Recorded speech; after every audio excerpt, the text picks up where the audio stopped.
भारतीय मौसम विभाग ने बिहार और उत्तर पूर्वी राज्यों में आने वाले 2 दिनों में भारी बारिश की चेतावनी जारी की है। हालांकि आने वाले 5 से 6 दिनों में पंजाब, हरियाणा और दिल्ली एनसीआर में भारी बारिश की संभावना कम है।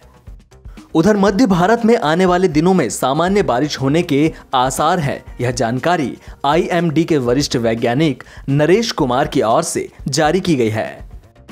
मौसम विभाग के मुताबिक अगले 12 घंटों के दौरान उप हिमालयी पश्चिम बंगाल, सिक्किम, असम और मेघालय में भी भारी बारिश की संभावना है।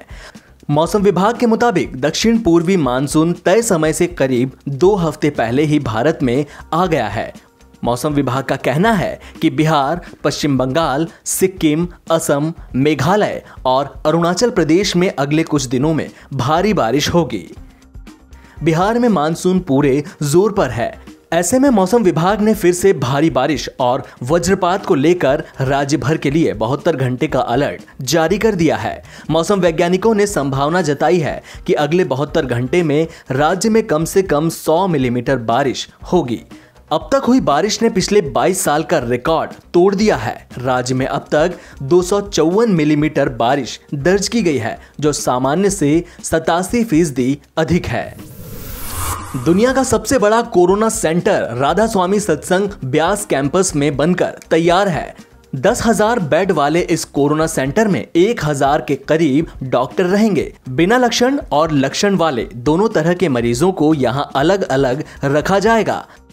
अमित शाह और केजरीवाल इसे देखने भी पहुंचे थे। दिल्ली के छतरपुर इलाके में राधा स्वामी सत्संग ब्यास कैंपस में यह कोरोना केयर सेंटर बनाया गया है। इसमें 10,000 बेड की सुविधा है, जो विश्व के किसी हॉस्पिटल में नहीं है। इसे केंद्रीय और दिल्ली सरकार ने मिलकर बनवाया है।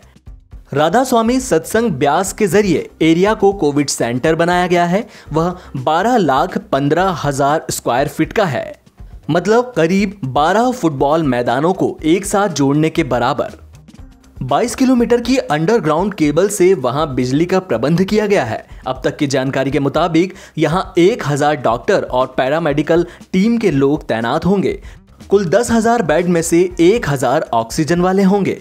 गर्मी को देखते हुए 5,000 पंखे, टॉयलेट के लिए 5,000 कमोड आदि की व्यवस्था की गई है। छतरपुर इलाके में राधा स्वामी सत्संग ब्यास के परिसर में बनाए गए इस केंद्र में 2 हिस्से होंगे। एक हिस्से में ऐसे रोगियों का इलाज किया जाएगा जिनमें लक्षण नहीं दिखाई दे रहे हैं, जबकि दूसरे हिस्से में कोविड-19 स्वास्थ्य देखभाल केंद्र होगा। महाराष्ट्र में अनलॉक के दूसरे चरण की शुरुआत से पहले सीएम उद्धव ठाकरे ने साफ कर दिया है कि फिलहाल लॉकडाउन खत्म करने की कोई योजना नहीं है। यह 30 जून के बाद भी जारी रहेगा। उद्धव ठाकरे ने रविवार को प्रदेश के लोगों से कोरोना के हाल और भविष्य की योजनाओं पर बात की। उद्धव ठाकरे ने इस बात पर जोर दिया कि महाराष्ट्र में आने वाले वक्त में कोरोना के मरीज और बढ़ेंगे। उद्धव ने कहा कि शहर खुलने से लोग एक दूसरे से मिल रहे हैं, इस कारण मरीजों की संख्या भी बढ़ रही है, लेकिन इसे देखते हुए हमने टेस्टिंग की संख्या भी बढ़ा दी है। ठाकरे ने रविवार को अपने संबोधन के दौरान लॉकडाउन में और छूट देने के भी संकेत दिए हैं।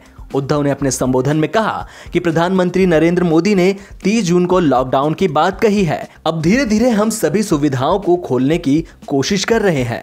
फिलहाल लॉकडाउन को खत्म नहीं किया जाएगा और ना ही चीजें साथ में खोली जाएंगी। हालांकि तमाम चीजों को धीरे धीरे जरूर शुरू किया जाएगा। नेपाल के प्रधानमंत्री केपी शर्मा ओली की कुर्सी पर खतरे के बादल लगातार बढ़ते जा रहे हैं। सत्तारूढ़ नेपाल कम्युनिस्ट पार्टी में मचे घमासान और देश में सरकार के खिलाफ जारी गुस्से से ध्यान भटकाने के लिए पीएम ओली अब उग्र राष्ट्रवाद का प्रयोग कर रहे हैं। उन्होंने अपनी पार्टी में मचे घमासान को लेकर भारत पर इशारों में आरोप लगाते हुए कहा कि एक दूतावास मेरी सरकार के खिलाफ होटल में साजिश रच रहा है। मदन भंडारी की 69वीं जयंती के अवसर पर प्रधानमंत्री केपी शर्मा ओली ने कहा कि भले ही उन्हें पद से हटाने का खेल शुरू हो गया हो, लेकिन यह असंभव है। पीएम ओली ने दावा किया कि काठमांडू के एक होटल में उन्हें हटाने के लिए बैठकें की जा रही हैं और इसमें एक दूतावास भी सक्रिय है। आपको बता दें कि ओली का इशारा भारत की तरफ है। उन्होंने दावा किया कि भारतीय जमीन को नेपाली नक्शे में दिखाने वाले संविधान संशोधन के बाद से उनके खिलाफ साजिशें रची जा रही हैं। मुझे पद से हटाने के लिए खुली दौड़ हो रही है। ओली ने कहा कि नेपाल की राष्ट्रीयता कमजोर नहीं है। किसी ने सोचा नहीं था कि नक्शे को छापने के लिए किसी प्रधानमंत्री को पद से हटा दिया जाएगा।